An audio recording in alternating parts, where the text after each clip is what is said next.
আচ্ছা, অনেক সময় গর্ভবতী মায়েদের বিভিন্ন কারণে আসলে ব্লিডিং হয়। তো এই ব্লিডিংটা আসলে কার হচ্ছে, বাচ্চার নাকি মায়ের?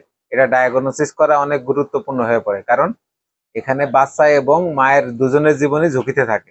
তো খুব সহজ এবং অল্প সময়ের মধ্যে একটা টেস্টের মাধ্যমে এটা জানা যায় যে এটা কার রক্ত, বাচ্চার রক্ত নাকি মায়ের রক্ত। কিভাবে, আসুন জেনে নেই। এক্ষেত্রে টেস্টের নাম হচ্ছে অ্যালকালি ডিনেসারেশন টেস্ট। তো এখানে ব্লিডিং থেকে উম, হচ্ছে ব্লাড স্যাম্পল কালেক্ট করে স্টেরাইল ডিস্টিল ওয়াটারের সাথে মিক্স করে কিছুক্ষণ রেখে দিতে হয়, এবং রেখে দেওয়ার ফলে হচ্ছে আরবিসি গুলো হেমোলাইজড হয়ে যায়।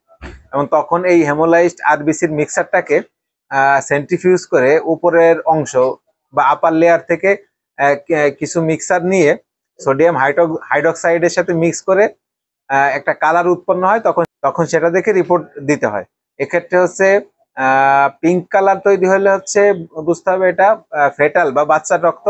আর যদি ব্রাউন কালার তৈরি হয় সেক্ষেত্রে বুঝতে হবে এটা ম্যাটার্নাল বা মায়ের রক্ত। তো আশা করি নতুন কিছু জানলেন। ভিডিওটি ভালো লাগলে শেয়ার করে দিন। Thank you.